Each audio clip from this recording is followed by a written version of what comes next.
So magandang araw, magandang hapon, magandang gabi. Depende po yan sa time zone ng ating lugar at saang sulok man tayo ng ating mundo sa isang mabuti tayo na kalagayan at walang sakit-sakit ang lahat. Sa mga kababayan nating OFW at mga kababayan natin na nandyan sa Pilipinas, mapagpalang araw sa ating lahat.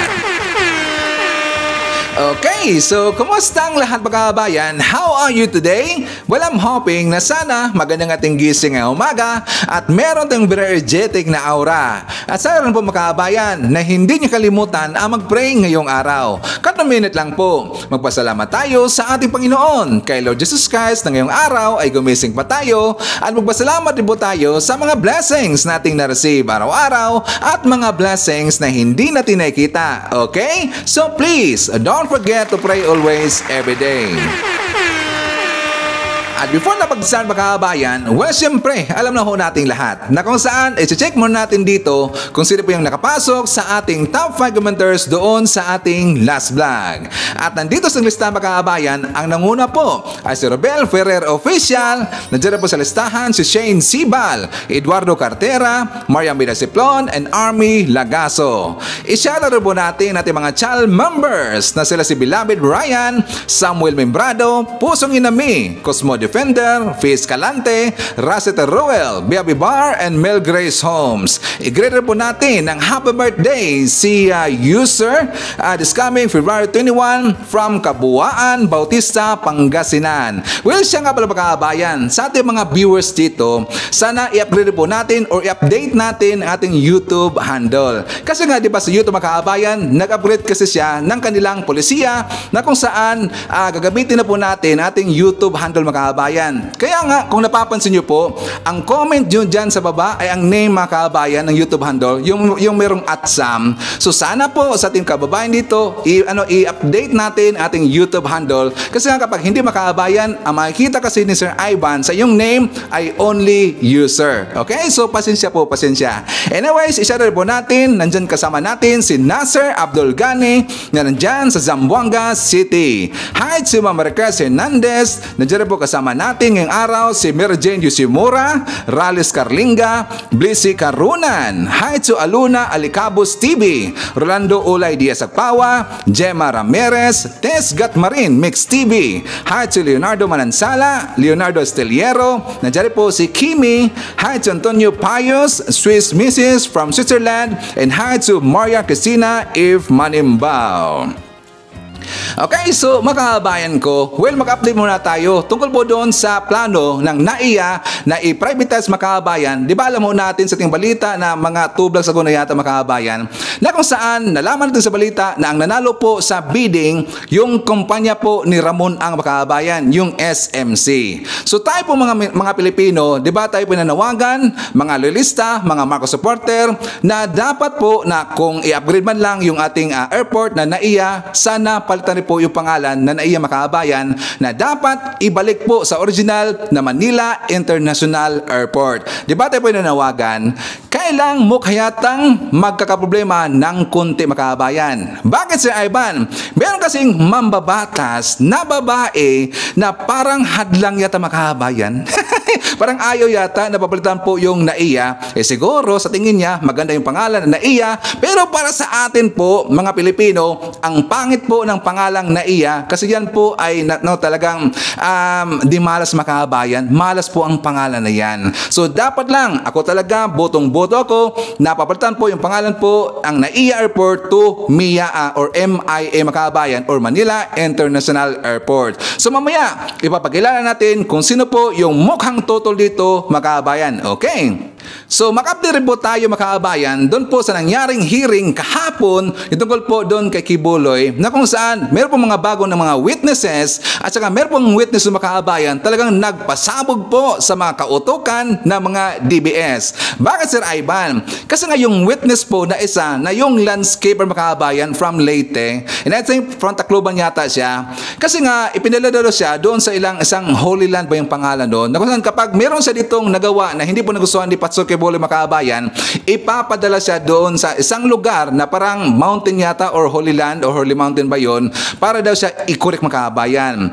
Ngayon, doon po sa kanyang trabaho, abay may nakita siya na itong si Pastor Kibuloy mga kababayan, may dala po ng mga bags. Yung bag na yon, ayon po sa kanya, napuno daw ng mga baril mga kababayan. Ngayon, nagulat rin po siya kasi nakita niya na dumating rin po doon si FPRD, pati rin po si BP Sara mga kababayan, baka kunin po nila yung mga baril mga kababayan. So ngayon, marami tang nagalit po ng mga DDS at talang kinuha ngayon yung witness yon at sabi pa nila, bayaran daw yun ni Hontiveros mga kababayan. And also, alam niyo ba, meron pong nangyari doon na kung saan nakahanap po ng kakampi ito pong si Kibuloy mga kababayan sa katauhan po ni Senator Robin Hood Padilla. Kasi nga ipinagtanggol po ni Robin Hood mga kababayan si itong si Kibuloy kasi ayon sa kanya, alam niyo katangahan talaga ang kanyang sinabi mga kababayan at mukhang itong si Robin Hood Padilla walang alam mga kababayan. Kasi nga ayon sa kanya, nakilala daw niya itong si Kibuloy noon pa man sa panahon pa daw ni GMA mga kababayan. Or panahon po sa kanyang artista pa siya. Or anyway, artista pa naman talaga siya hanggang ngayon. Nung time po na artista pa siya, sa panahon po na GMA mga kababayan, magkakilala daw sila ni Kibuloy. At kahit minsan, kahit daw 5 pesos makabayan o 5 duling, hindi daw nanghingi ng pera ito si Kibuloy doon po kay Senator Robin Hood Padilla makabayan. Hindi daw nanghingi. Tingnan nyo ang katangahan makabayan. Alam nyo sa mga bumoto dito kay Robin Hood Padilla, nabudol talaga eh. Maraming nabudol eh. Ang tangad lang mga kababayan. Kasi yung purpose po, ang purpose po ng hearing na yon, di ba napag-alaman natin na meron pong human trafficking at meron po itong forced labor na nangyari mga kababayan. Ano yan Sir Ivan? Di ba pinapalimos po yung mga bagong recruit o yung mga membro po ng KOGC mga kababayan? Di ba nagpapalimos at saka iba nagtitinda po mga kababayan. Yung nanglilimos, ang ibig sabihin, nanghingi po yun ng pera sa iba't ibang tao. Hindi po inintindi dito ni Robin Hood Padilla na siyempre hindi po manghingi sa kanya itong si Kibuloy kasi nga si Robin Hood artista makabayan. At one thing, hindi po manghingi itong si Kibuloy kasi hindi naman po si Kibuloy yung manghingi makabayan kundi yung kanyang mga tauhan. Tanga talaga eh. Sino bang bumuto dito kay Robin Hood mga kabayan? Pati po si Sir Ivan. Marami tayong nabudol. Nabudol ba tayo? Pasensya. Noon mga kabayan, nadala kasi ako eh. Kasi meron naman mga plano noon, sabi niya ni Robin Hood mga kabayan na medyo nagustuhan rin po ni Sir Ivan at saka aminin natin nabudol po si Sir Ivan. But anyways, marami po tayong mga pag-usapan mga kabayan, lalong-lalo na yung ating mga good news. At syempre, marami pang iba. Alam niyo po si Sir Ivan, marami tayong binibitawan dito ng mga pasabog every time na maglalabas tayo ng mga bagong balita dito sa ating channel. Okay, so before na mag-start mga kabayan, well, syempre, kagumustahan ko muna kayo at saka shoutout natin ating mga pinalangga po na mga legends, ang ating mga senior citizen. Hello po, kumusta? I'm hoping po na nasa maayos kayo na kalagayan. Kagumustahan rito mga kabayan ang mga pinalangga natin na mga Marcos Loyalist. At siyempre, nandyan rin po mga kababayan nating DDS all over the world. How do you mga kababayan? Lalong-lalo na, maraming salamat sa Uniteam supporters. And of course, thank you so much to the returning viewers, mga supporters ni Sir Ivan, mga Sukids Ting Channel, thank you so much. At maraming salamat sa mga viewers na hindi nag-skip ng ating mga commercials. Thank you so much. At syempre mga kabayan, i-welcome rin po natin ating mga new subscribers, mga bagong pasok sa Ting Channel. Welcome to the family and thank you po for appreciating our channel. Okay, so mga kababayan ko, well, before tayo pumunta doon nga pala sa mga mainit na mga issue at mga kamartisan po na mga fentanyl vlogger, where dito muna tayo sa good news. Na kung saan, I think, majority sa inyo, alam nyo na po to. Na kung saan, yung 100 pesos na plano na idagdag po doon sa mga minimum wage earners makabayan, di ba, yung how many days ago makabayan, I think mga 2 days ago pa, di ba, yun po ay aprobado po sa second reading, yung 100 pesos na dagdag sweldo sweldo ng mga minimum wage earners. So kahapon mga kababayan, pumasa na rin po, lusot na po sa third reading or final reading. So ang hintayin na dito mga kababayan, na ito po pipiramahan po ni PBM para maging ganap na po na batas mga kababayan. Okay? So for more details, let's watch this. Lusot na sa third and final reading ng Senadong panukalang 100 pesos na aumento para sa minimum wage earner. 20 senador ang bumotong pabor sa panukalang batas habang wala namang kumontra. Inaasa magbibigay benepisyo ang panukalang batas sa nasa 4.2 milyong mga manggagawa sa bansa. Sa manifestation kanina ni Senator Chis Escudero, nilinaw nila na hindi saklaw dito ang mga establishmentong mababa sa 10 ang empleyado at mga establishmentong may kapital na 3 milyong piso pababa bilang tugon sa mga maapektuhang maliliit na negosyo. Okay, so clear mga kababayan, hindi po lahat po covers dito sa batas na yan kasi nga ang point lang dyan mga kababayan, yung malaking kumpanya lang po. Okay, so clear hong lahat. Okay, so mga kababayan, ang NAPC, meron silang dito, hirit mga kababayan kasi nga di ba na naprobahan na po yung 100 pesos na sweldo. Gusto nila na gagawin daw 150 pesos mga kababayan. Ayon po sa NAPC. So alam ho natin, di ba, before po naprobahan po itong 100 pesos na nadagdag na sweldo para po sa mga wage earners or minimum wage earners, di ba marami pong nagreklamo ng mga kumpanya mga kababayan kasi nga 100 pesos, medyo siguro mabigat po to sa ibang mga kumpanya kaya marami pong nag-iingay at talagang umiiyak po na kumpanya mga kababayan. Pero siyempre kapag tatanungin po natin yung mga manggagawa, mga kababayan natin, mga Pilipino dyan sa Pilipinas, siyempre kulang na po yung 100 pesos mga kababayan. Para sa akin, kulang na po yung 100 pesos. So ngayon, yung NAPC nanawagan sila, ayon po sa balita, NAPC humirit ng 150 dagdag sahod sa mga pribadong manggagawa. So ayon po sa balita mga kababayan, babasahin po natin para meron tayong konteksto. Sa halip na 100 pesos, humirit ng 150 ang National Anti-Poverty Commission or NAPC, alternate sectoral representative sa Kongreso para sa dagdag sahod ng mga manggagawa sa pribadong sektor. Sa bagong Pilipinas Public Briefing, sinabi ni NAPC SR Danilo Lacerna na isinumite na nila sa Senado at sa Kamara ang isang resolusyon para sa dagdag sahod mas malaki kaysa 100 pesos mga kababayan na nakalusot na sa huling pagbasa ng Senado. Ayon kay Lacerna, bukas sila sa panukala ng mga senador pero mas maganda kung madagdagan pa ito at maging 150 pesos mga kababayan. So para sa akin, yung 150 medyo mabigat pa yan sa ngayon mga kababayan. Sa akin lang po, mabigat ho yan. Maraming nagreklamo dito sa 100 pesos. How much more sa 150 pesos mga kababayan? Diba?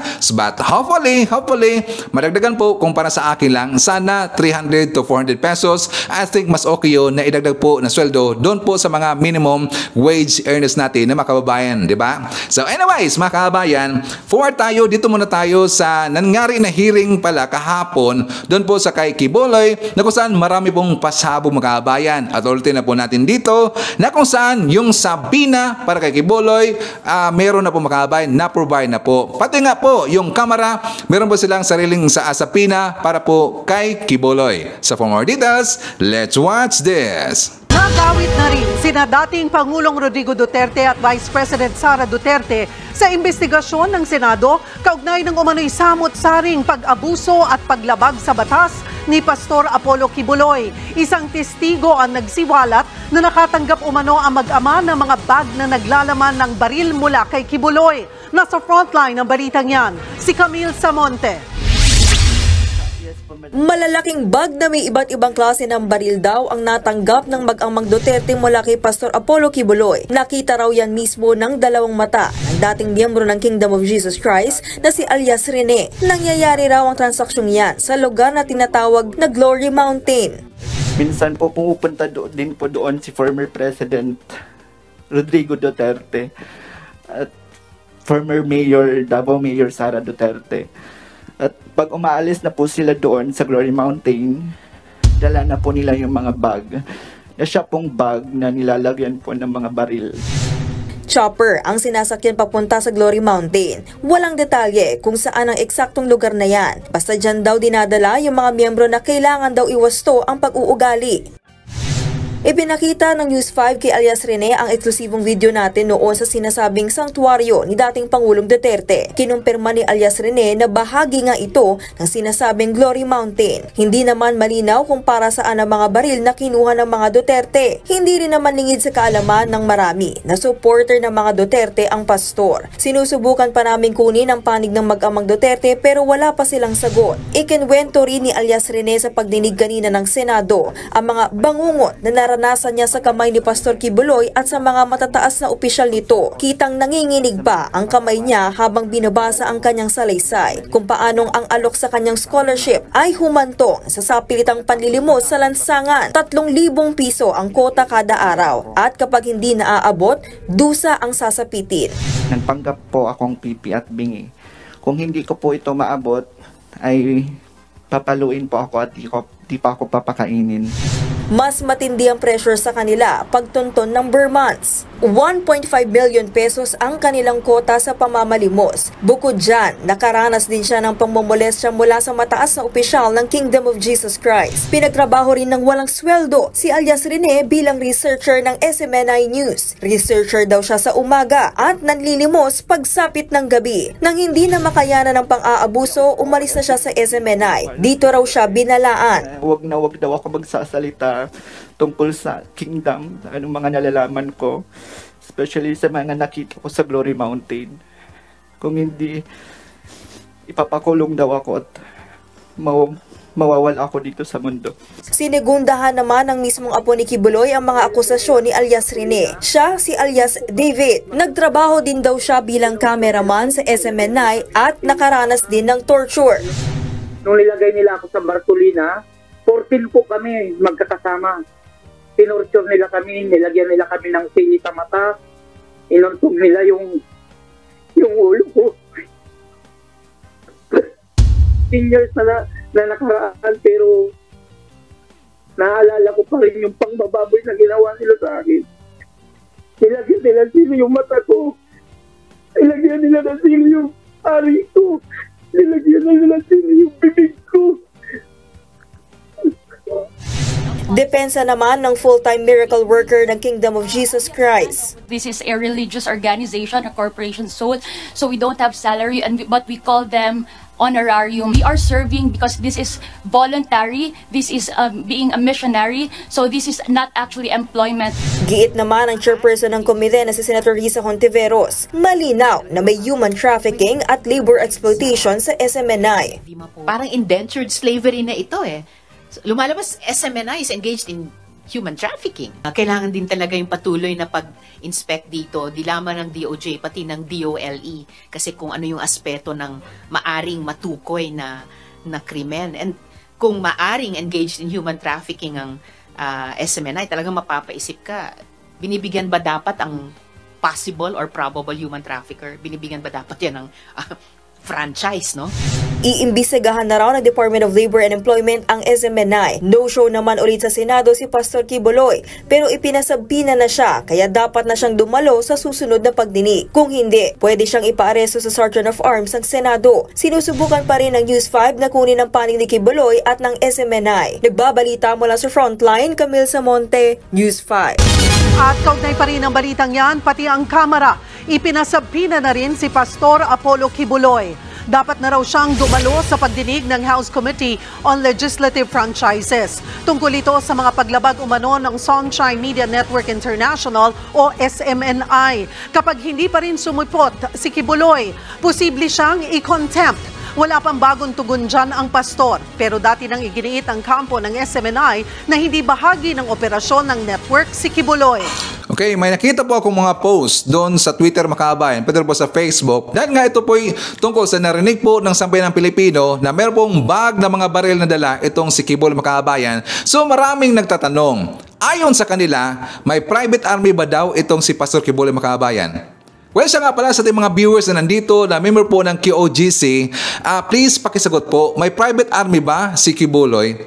Please comment down below. Saka yan naman kasi yung tanong ngayon ng sabayang Pilipino dahil nga tingnan nyo, bag po mga kabayan, malaking bag, puno daw yun ng, ng mga baril. So maraming nagsasabi, baka daw merong private army itong si Kibuloy. At sa tungkol dito sa mga baril mga kabayan, mapapatunayan natin yan na meron talagang mga baril po itong si Kibuloy. Kung maalala ho natin, di ba that is 6 years ago or 7 years ago na ba mga kabayan? Di ba nagka-problema po si Kibuloy doon po sa Honolulu, Hawaii mga kabayan? Nalala ba natin yan? Na kung saan, ano po sa balita, may dala daw itong si Kibuloy na worth $300,000 at saka meron po mga dala rin po na mga baril mga kabayan. So doon pa lang po, may ebidensya na may mga baril talaga itong si Kibuloy. At saka ipapakita ko sa inyo yung ebidensya mga kabayan. Ito may balita po galing sa ABS-CBN. This is 7 years ago. So for more details, let's hear this. Kasunod ito ng naunang ulat ng Honolulu News Agency na Hawaii News Now na nakitaan ng higit $300,000 na isinilid sa medyas at mga parte ng armas, sina Kibuloy at 5 iba pang sakay ng isang private plane na pabalik na sana sa Pilipinas. Sa ilalim ng batas ng Estados Unidos, kinakailangan ideklara ang pagdadala ng higit $10,000 palabas ng bansa. So yan po ang prueba natin na meron talagang mga baril itong si Kibuloy mga kabayan. Kaya nga marami nagtatanong ngayon na may private army ba itong si Kibuloy. Okay, so forward tayo mga kabayan. Ipapakita ko muna sa inyo itong video po ni Senator Robin Hood Padilla, ang kanyang katangahan na sinabi mga kabayan. Kasi nga doon rin po, aside pa po sa sinabi niya doon na ito daw si Kibuloy ay hindi daw nanghingi sa kanya ng pera.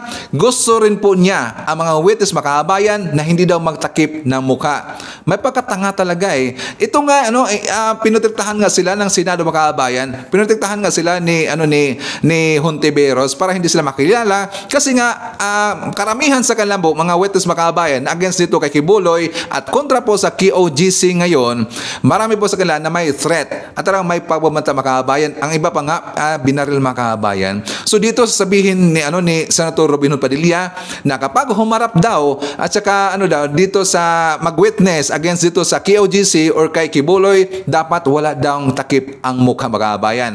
May pagkatanga talaga eh. At saka para maintindihan natin, let's watch this. Gusto ko lamang pong magbigay ng statement, mahal na ginang tagapangulo. Bilang ito po ay hinihiling ko na mailagay sa record ng Senado.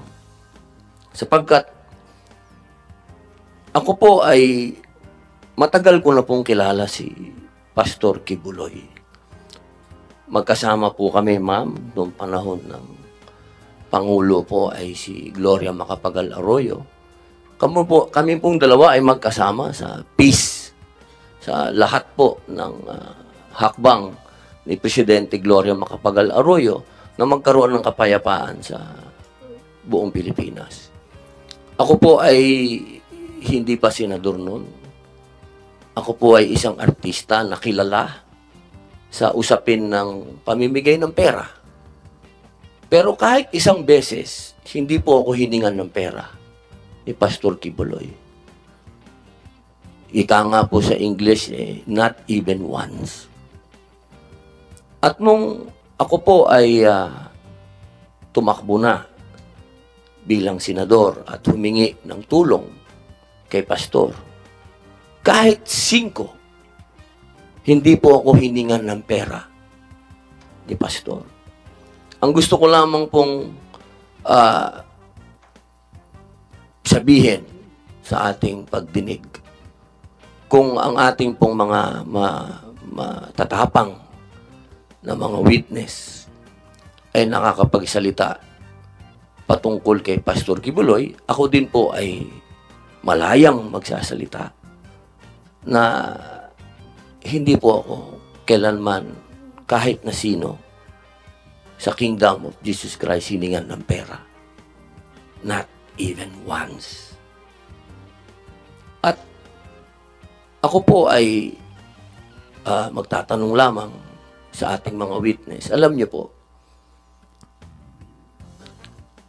ako po ay gumawa ng isang pelikula laban sa New People's Army. ito po yung Memoirs of a Teenage Rebel. Marami po sa mga kasamahan ko na gumawa ng pelikulang yan. Kaparehas po ninyo. Nagsalamin, nagtago, hindi nagpakilala. Pati yung direktor namin natakot. Pero alam niyo po, nung tinanong nila ako kung ako ba'y magpapakilala, ang sinabi ko po'y opo. Hindi po dahil sa hindi ako natatakot. Kung hindi, inisip ko po yung mga teenage rebels na naglabas ng mga mukha nila at nagsalita sila laban sa organisasyon na pinasok nila at sila'y naabuso. Ang ibig ko pong sabihin, wala po akong pinapanigan dito. Dahil ang Senado ay kakampi ng bawat Pilipino. Ang gusto ko lamang pong sabihin, kung tayo po ay mag-aakusa at titindig, kaya natatakot po tayo o hindi, kailangan harapin po natin kung sino yung inaakusahan natin. Nang nakikita po yung mukha natin at kilala tayo. Dahil yun po ang matatandaan ng susunod na henerasyon kung paano tayo tumindig. Batid ng komite yung inyong tapang at lakas ng loob para sabihin ang inyong katotohanan sa komiteng ito. Batid din po namin mula sa unang pagdinig yung katakot-takot na pagbubunyag ng mukha, pangalan, pag-subject sa harassment online, pagbabanta.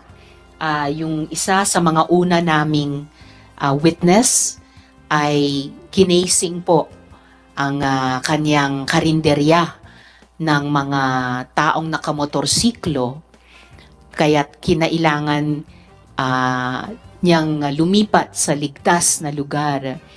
Batid din po ng komite yung sinabi ng ating mga witnesses ngayong araw, yung sinabi ni na Elias David at Elias Jackson na mga kilala nila dati, 3 kay Elias David at mas marami-rami pa kay Elias Jackson, na mula nung lumabas ay pinatay, patay na, at sa pare-parehong paraan binaril 2 beses sa ulo. At sa kabila nung lahat ng mga harassment, banta at aktual na karahasan na iyon, ay nagsalita pa rin kayo. Elias Rene, Elias Jackson, Elias David, no? Bukod pa po sa ating mga testigo na nasa ibang bansa. So, nais ko pong i-appreciate po yun at pahalagahan. Kayo po ay ganap na nakatutulong sa investigasyon ng komiteng ito, katulad ng ibang mga witnesses. At for the record din po, lahat po ng ating mga saksi ay nag-execute ng mga affidavit under oath. So, mga legal na dokumento po ay tinupad nila yung obligasyon nila dyan. So, bilang maikling pangwakas at pagsuspinde sa hearing natin, uulitin ko po na ilabas na ang subpoena laban kay Pastor Apollo C. Quiboloy, ang leader ng Kingdom of Jesus Christ. Pagkatapos ng hearing na ito, maglalabas din po ako ng imbitasyon sa mga nabanggit pa ng ating mga victim survivor na nanakit sa kanila. Kasama sina Enteng Canada, Tina San Pedro, Marlon Rosete, at mga iba pa sa mga miyembro ng Kingdom. So, at sa mga miyembro po, wag na po kayo vlog na one-sided ang hearing, kung di naman humaharap ang panig ninyo, umiiwas sa pagharap. We expect you, especially Quiboloy, to respect this subpoena and finally show up to our Senate investigation. Wag niyo pong ismuli ng Senado dahil hindi po kami titigil hanggat makamit ng mga biktima ang katarungan at kapayapaan. This subpoena is a continuing one since the next hearing is a continuation of this one. So, tingnan nyo mga kabayan, mismo po sinabi ni Hontiveros na meron po mga witness or gusto mag-witness na talagang may threat dito at ibang mga kabayan talagang ginurgur po, tinigi. Tsaka ngayon, sabihin natin na okay lang ba yung sinabi po dito ni Senator Robin Padilla na pag-inggan nyo na dito sa kanyang mga witness o sa mga witness na tanggalin daw ang kanilang mga mask, mga kabayan, o ipakita daw ang kanilang mga mukha. Diba? Katangahan talaga. Yan po yung protection po sa mga witness para hindi sila makilala. Kasi kapag sila po makilala po ni Kibuloy, mga kabayan, nako po, delikado talaga. Hindi kaya na ininggan nyo po o tinawagan po itong si Robin Hood, mga kabayan, ni Kibuloy, na sabi to, Senator, baka naman, ingganyohin natin yung mga witness na tanggalin po ang kanilang mga mask na nakatakip sa mukha para makilala natin. Kapag makilala ho yan ni Kibuloy, delikado po sila, mga kabayan. Alam mo natin yung kakayahan po ni Kibuloy at saka medyo ayon sa kanila na powerful daw itong si Kibuloy, mga kabayan. Delikado po. Okay, so dito rin po sa portion sa sinabi po ni Robin Hood Padilla na mukha yatang tanga, mga kabayan, kasi nga gusto niya ipamukha dito sa mga viewers po, sa mga nanonood po dyan sa hearing sa Senado at saka sa mga witness na ba gusto niya ipalabas dito na wala pong nangyari ng mga panlilimos, mga kabayan. Diba? Gets ba natin yon? Kasi nga sabi nga niya na ito daw si Kibuloy hindi daw nanghingi ng pera sa kanya, mga kabayan. Siguro hindi niya nakita po yung mga kumakalat noon na mga videos, mga balita na yung mga tauhan po ni Kibuloy ay nanglilimos po doon sa ibang bansa, mga kabayan. At para ma-refresh po ang ating memory, let's watch this. What's this? Victim Flash Flood. What's this all about? From the Victim Flash Flood. From KJC. What is KJC? Children's J Foundation. I'm sorry? From the Children's J Foundation. I'm sorry? Children's J Foundation. What is the meaning of KJC? Victim Flash Flood. From the Children's J Foundation. No, KJC is what? It's under the Kingdom of Jesus Christ for Children's J. So you are from Mr. Kibuloy, Pastor Kibuloy, yeah? Yes or no? Yes. Oh, this is under sa Children's J Foundation. So do you have a permit for that? To where? Where's your permit? Can I have your permit? The 30 numbers. No, your permit. What's your name? Alright. So your permit, please, sir. Do you have any permit to show it to me that you are allowed to ask donation? This is from the Philippines, right? Yes, sir. This is the victim of flash flood that was 3 years ago. Then until now, you are asking here. Is that correct? Yes, collecting for London. Now, where is your permit? Can you give me your permit? No, sir, that you are allowed to do that here? This day for this day. I'm sorry? For this day. For this day?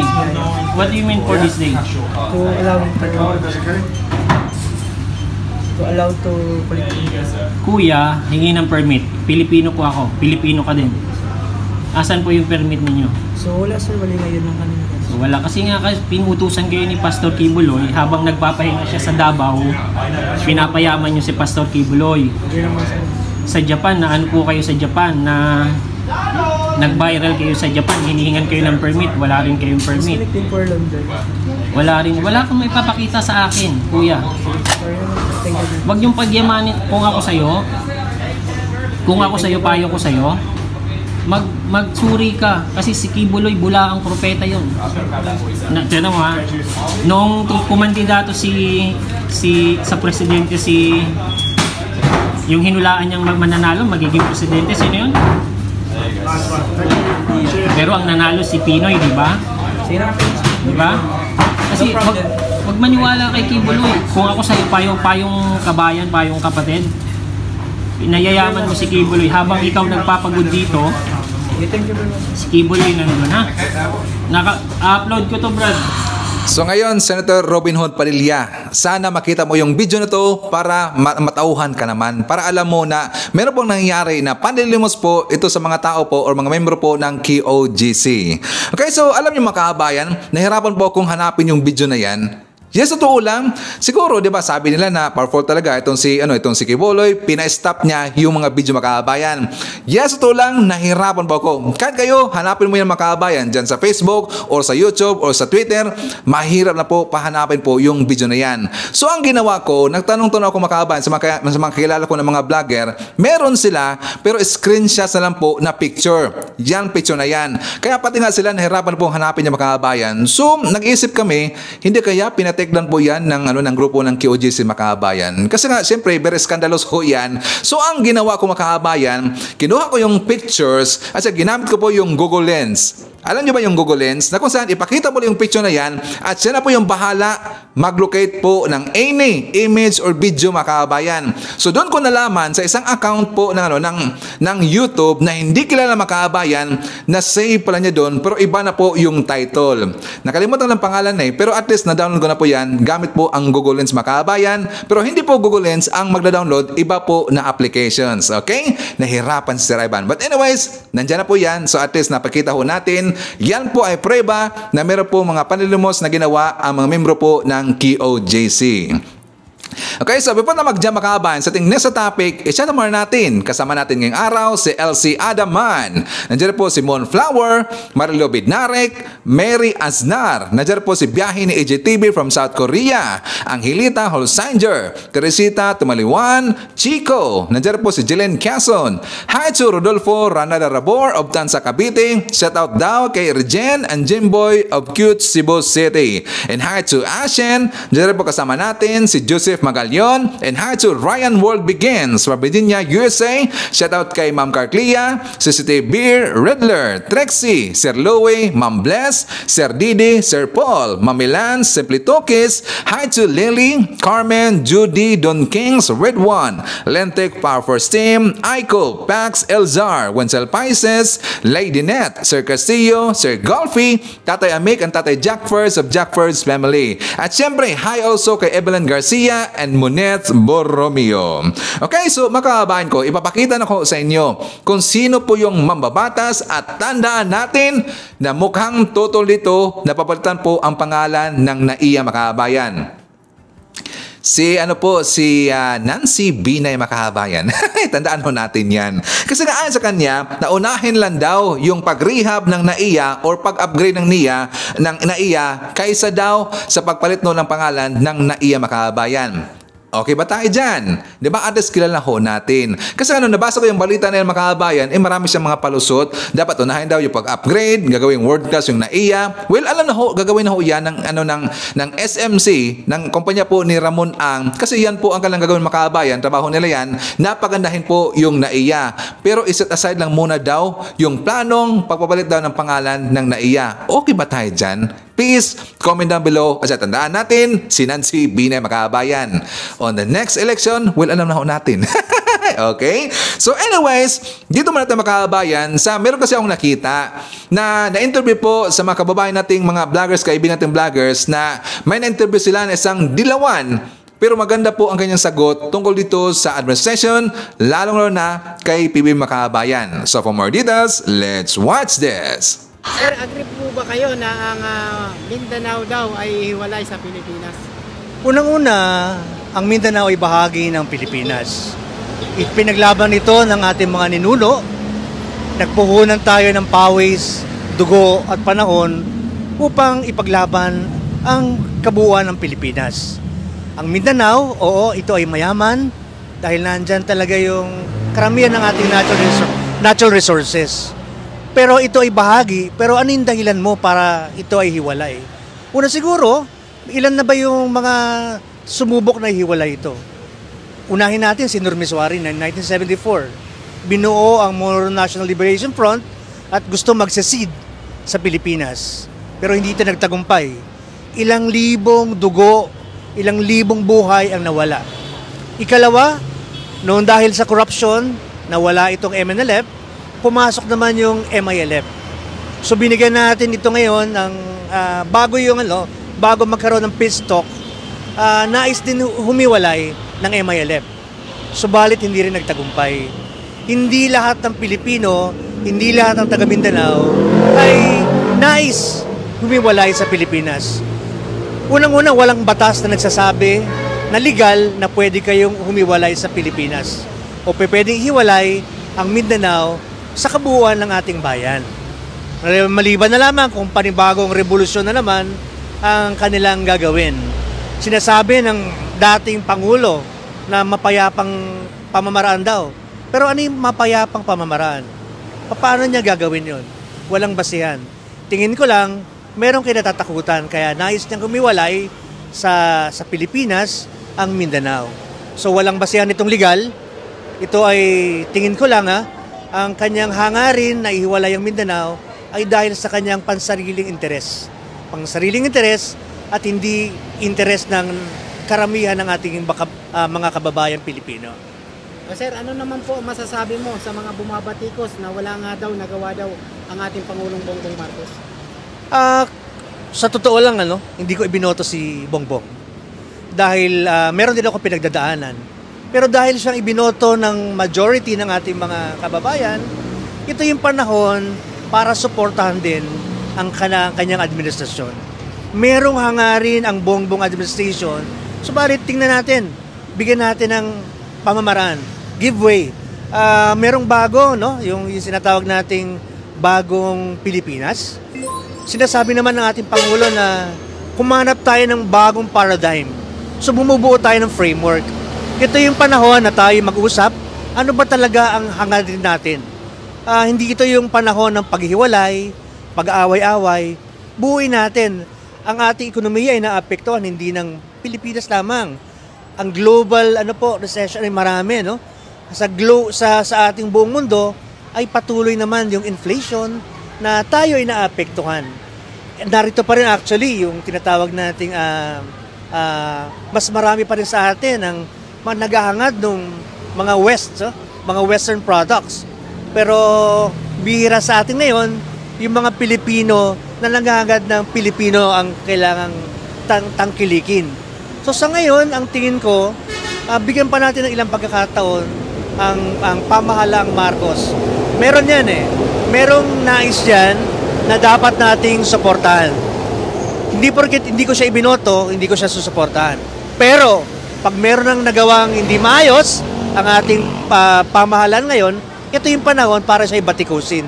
Merong space para siya ibatikusin. Merong media, katulad dito, pwede natin siya batikusin. Meron tayong demokrasya, pwede natin sabihin sa kanya na, Presidente, medyo lumiliis ka na po sa iyong ipinangako. Baka pwedeng gumaya ka naman. At tingin ko, pwede siya makinig. Bagamat, kailangan baguhin yung mga kordon. Ang laki-laki ng kordon niya Ibig ko sabihin na malalaki na ulo, mga nasa paligid sa kanya. So, baka naman yung ibang mga tao, mga mamamayan, na naghahangad na maiparating ang mga hinaing ay hinaharangan. So, baka maganda, mahal na Pangulo, merong mga tao mo na naghahangad na sirain ka. Baka mas maganda na linisin na rin natin ito. Sir, ano naman po masasabi natin dahil po marami pong pabahay siya at napamahagi ang mahihirap na kababayan natin? Actually, sa ngayon talaga, ito isa sa mga pinangako natin Pangulo. Hindi ito maibibigay ng bukas, ibibigay ko to Dahan-dahan yan. Dahil tingin ko, naniniwala pa rin ng Pangulo natin sa proseso. So hindi yan basta babawiin mo yung lupa na yan, ipamamahagi mo na agad. Merong pamamaraan, legal na pamamaraan, upang ipamahagi yung mga bahay. Ang bahay, hindi pa pwedeng gawin yan ng isang araw lang. Siyempre, hindi ba? So kailangan din yan ng batas. So ngayon, meron ng batas, unti-unti nakita ko naman na ipamamahagi na. Pero siyempre, hindi lahat. Marami pa rin sa ating mga Pilipino na yung tinatawag nating professional squatter. Bibigyan ng bahay, tapos iiwanan, ibebenta yung bahay. Siguro isa yung isa sa mga dapat nating tanggalin sa kultura ng Pinoy. Unti-unti siguro, may pamibigay na natin Pangulo. Ilan na ba yung mga naibigyan niya ng bahay? Dumadami na rin. Pero sana ito ay ingatan. May monitor natin, may monitor nila yung mga nabigyan ng bahay. At sana, patuloy na mabigyan yung mga mas nangangailangan ng bahay. Tapos, siyempre, hindi lang bahay, kundi hanap buhay. Bahay, hanap buhay, at yung kalusugan ng mamamayan. Sir, ano naman po masasabi natin dahil Isa rin po ang karamihan ng mga magsasaka ang nakikinabang rin po at napamahagian na po ng lupain. Unang-una, meron tayong batas yung Land Reform Program. Tingin ko naman, unti-unti na ipamamahagi ng ating Pangulo yung ating Land Reform Program o yung mga lupaing agraryo. Pero alam nyo, medyo masalimuot pa rin yung batas na yan Ang hirap kasi marami pa rin mga komprador, marami pa rin mga nag-aari ng lupa na kino-convert. Alam natin yan, di ba? Alam natin kung sino yung mga politiko na imbis na agrarian reform, ginagawa nilang subdivision, ginagawang building para makaiwas doon sa pamamahagi ng lupa. Tama lang na ipamahagi ng ating pamahalaan, ni Bongbong Marcos, ng ating Pangulo, yung mga lupa para lamang doon sa mga magsasakang nangangailangan. Kung wala ang mga magsasaka, wala tayong kakainin. Kung wala ang mga magsasaka, gutom ang Pilipinas. Ang magsasaka ay pangunahing puwersa ng ating lipunan upang tayo ay maging malusog, maging maayos ang ating lipunan. Sir, panawagan nyo na lang po sa ating Presidenteng Bongbong Marcos. Magandang gabi po, Pangulo. Narito po kami ngayon sa inyong harapan upang manawagan. Alam namin na meron kayong mabuting puso. Kung kaya't kami nananawagan sa inyo na sana po ang ilan sa inyong mga ipangako ay maipatupad na ng maayos. At sana po yung mga ilang mga kordon o yung ilang mga umaharang sa inyong pangarap sa ating bayan, sa ating mga mamamayan, ay unti-unti sanang mawala. Alam ko po na iwala na iba, pero sana po agad namin, mahal na Pangulo, na ipatupad nyo na po ang mga batas, ang mga naipangako ninyo sa amin, na kahit dahan-dahan, willing to wait. Meron pa naman pong ibang panahon para dito. At kami bilang mga senior citizen, kasama ang ilang sektor ng ating lipunan, ang mga kabataan, at ang kababaihan, at ang mga nasa sektor ng kalusugan, ay nananawagan po sa inyo na ipatupad na po ninyo ang mga batas na naglalayong mapaayos, mapabuti, at maging kagalingan ng mas nakararaming Pilipino. Okay, so okay ba ang sagot ni Kuya Nakared Makabayan? Kung nagustuhan mo natin, please comment down below at saka please like our video Makabayan. Also, i-add po natin sa ating balita, yung tungkol po sa, I think, karamihan sa inyo ay alam niyo itong Makabayan na meron palang ibang anak pa itong si Senator Raffy Tulfo Makabayan sa ngalan po ay Grendy. Ito talagang pumutok ngayon na balita at saka sabi pa nga ng iba, lumabas sa itong issue na ito para daw sisiraan po si Senator Raffy Tulfo Makabayan. Okay? So for more details, let's watch this. Ang pag-usapan natin ngayon ay kung bakit nagiging makakalimutin si Senator Raffy Tulfo sa iba niyang mga kwento. May dahilan kaya? O sadya lamang siyang makakalimutin sa mga pangyayari sa kanyang buhay? So how many kids do you have? 2. So how many kids do you have? 2. Ito ay taong 2021. Tandaan natin na nag-meet na sila ni Miss Grendy noong 13 years old pa lang itong bata. So mga 1997 niyon. Kaya nga niya ipinapasyal at sinama pang kumain at sinama pa at ipinakilala sa kanya mga kapatid na at that time ay kasama yung mga girlfriends di umano. So bakit nung tinanong siya ni Miss Corina Sanchez ay sinabi niyang walang kagatul-gatul na 2 lang yung kanyang anak? So how many kids do you have? 2. Samantalang noong 2019, lumabas na siya sa ere dahil kinikikilan daw siya ni Miss Julie Lico at yun ay 2019. Nais ko po magbigay ng statement tungkol po doon sa taong naghain po sa akin ng reklamo sa Quezon City Prosecutor's Office kahapon. Siya po ay si Mrs. Julieta Lico Pearson. I reached out to my daughter with her at nakita po kami ng aking anak sa kanya. Inamin niya na nagkaanak siya kay Miss Julie Lico Pearson. Anong nangyari? Sadya ba niyang kinakalimutan na anak niya si Miss Grendy? At ang kinikilala lamang niya ay yung 2 niyang anak? Masakit talaga yun para kay Miss Grendy. Siya pa naman ang panganay mo. Ipinanganak ng 1984. Samantalang si Miss Maricel ay ipinanganak noong 1992. Saka nagkakilala na kayo, nagkasama na kayo, na mga ilang ulit. tuwing umuwi ng Pilipinas, itong si Miss Grandy. Sinabi mo pa nga noong 2019, gusto mong regaluhan ng $10,000 para sa kanyang kasal. Dumating po yung time, this was last year, December, na napag-alaman kong ikakasal na po yung aking anak sa kanya. Kinausap ko po yung mga kamag-anak niya para hingin po yung bagong number ng anak ko upang ako po yung makapagbigay ng tulong sa kasal. $10,000 as a matter of fact. Pero tumanggi po silang ibigay yung number ng bata. Nakausap ko po yung isa sa mga kamag-anak niya, ayaw ibigay. Maging si Julieta Lico Pearson, ayaw din po ibigay ang number ng anak ko. Pero hindi mo mahagilap. Ayon sa'yo. One day, ito pong si Mrs. Julieta Lico Pearson ay nag-request na makipagkita sa akin. Ang reason ng kanyang pagkipagkita sa akin upang humingi ng 25 million pesos. 100 million pesos na po ang hinihingi. Take note, 100 million. Bilangin niyo po yung mga zero dyan. 10 zero yan. At spelled out, 100 million pesos. At dito po sa ibaba, nakalagay, they hope na ibibigay ko po yung demand na 100 million dahil kung hindi, ako po'y malalagay sa isang embarrassment. Ayan po. At tinupad nga po nila yung kanilang banta. Sa mga tao na kilala po sa akin, lalo sa akin mga followers, hindi po ako madamot na tao. Pero hindi po ako kumukonsinti sa anumang uri ng blackmail at extortion. Ito po ay plain and simple extortion. Limutan din yata ni Senator Raffy Tulfo na wala natanggap na anumang financial support ang anak niyang si Grandy since birth. Pero mukhang nakalimutan din ni Senator Raffy Tulfo na ipinagbubuntis pa lang ni Miss Julie Licop si Grandy nung siya ay sinabing nakidnap, nawala, at hindi na nagkaroon pa ng komunikasyon sa kanya ang mag-ina niya. Yung pala, nasa US lang siya at doon nagtagal ng 13 years. Hindi rin siya ang nagpaaral sa bata, kundi tinustusan ito ng stepfather niyang si Mr. Joe Pearson.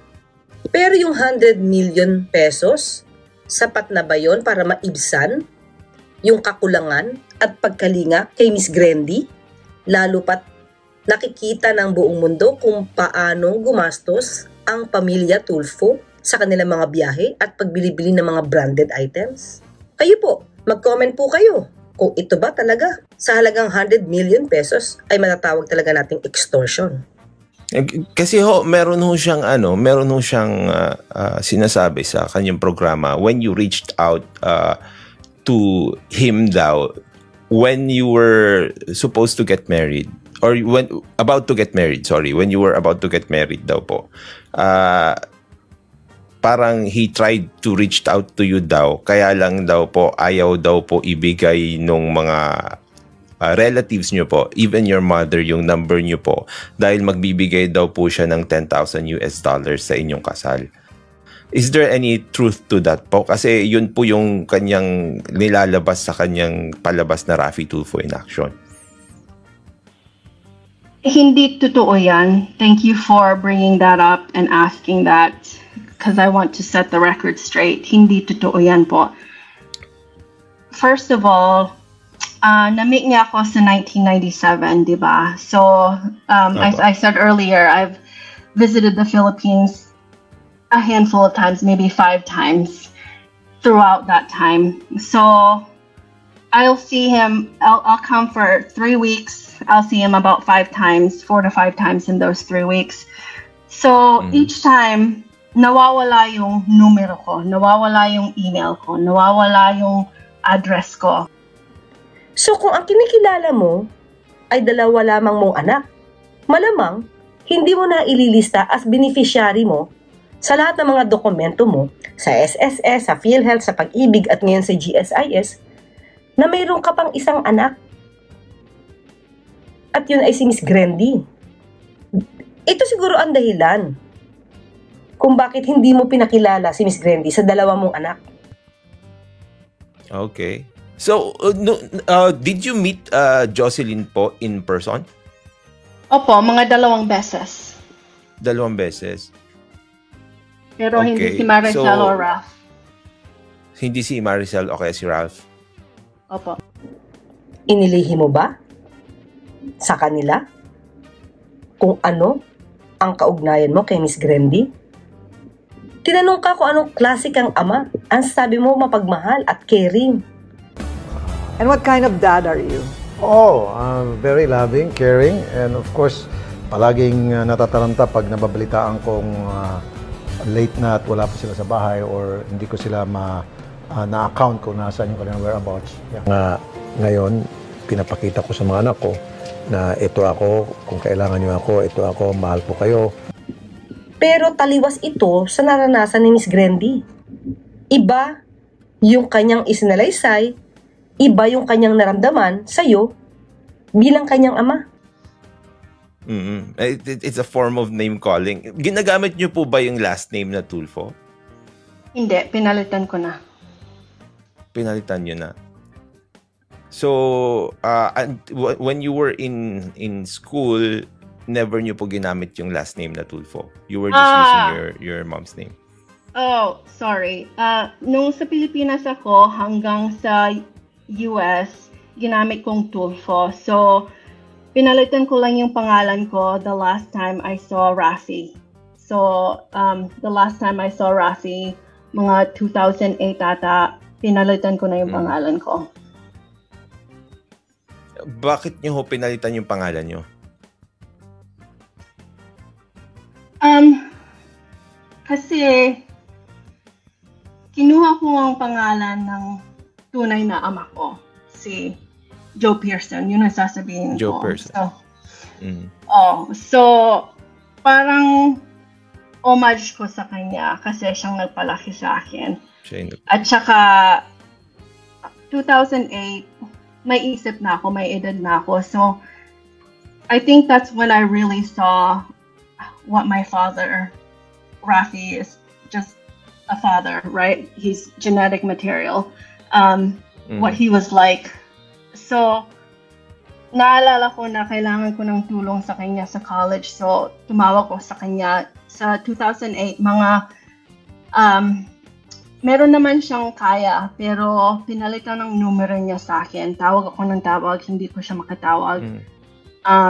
So, after that, everything just hit me in the face that he's not a real father. He's never going to be. Pinalitan na nga niya ang kanyang apelido. Dahil hindi ka daw naging ama para sa kanya. And you will never be. Dagdag pa niya. Kung naitatwa mo si Miss Grendy na iyong anak, noong 2021 na interview ni Miss Corina, mas lalong hindi natin nadidinig sa iyong mga bibig ang pangalang Chels Ishi Tarakatak Tulfo na anak mo di umano kay Ana Lizelle Tarakatak. At ang ipinapakita mong hindi pagkilala sa batang minor de edad na ito na anak mo, kung anak mo nga, ay isang labag sa batas. Meron kasi ritong psychological and emotional abuses na matatawag. Kung ito ay talaga mong anak, masakit. Para hindi mo rin kilalanin ang batang ito. May birth certificate yung bata. At ito ay naihain pa sa COMELEC nung sinampahan ka ng kaso ni Miss Julieta Lico para sa iyong disqualification sa pagtakbo bilang senador. Iba sa iyong programa ipinapakita mo na dapat kalingain ang mga bata, dapat suportahan. Paano itong sinasabi nilang mga anak mo? Samantalang dalawa lang ang kinikilala mo. Ang tanong natin, nakalimutan ba ni Senator Rafi Tulfo na mayroon pa siyang ibang anak? O sadyang malihim lamang siya?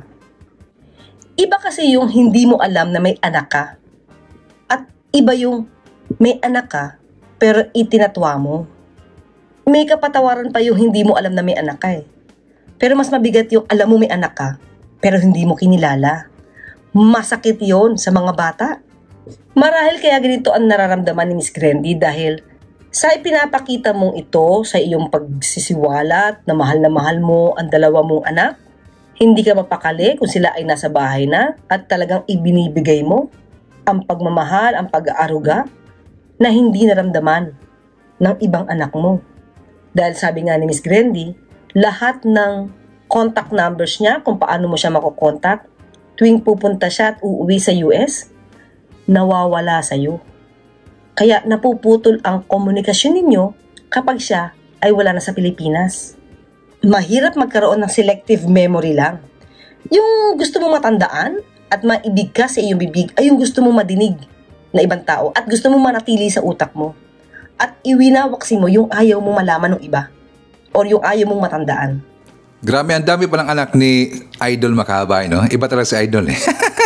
Malihim pala. So anyways, yan po yung nakakalap na nga balitang ngayong araw. Kung nakaabot ka po sa portion na to, sana nakapag-like na ho tayo. Libre po ang mag-share. Libre din ang subscribe. Again, maraming salamat sa mga viewers na hindi nag-skip ng ating mga commercials. Thank you so much.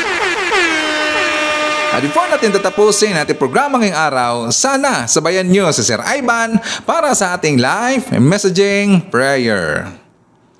Panginoon, makapangyarihang Diyos, ang bukal ng karunungan at pag-ibig, nagpapasalamat po ako sa iyong pinagkaloob na buhay sa akin.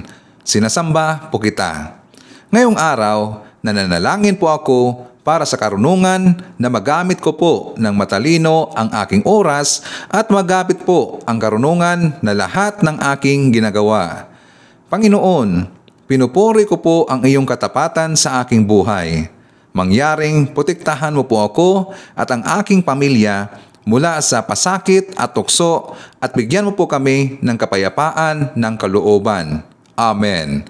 So maraming salamat mga kababayan, and I hope to see you again on my next video.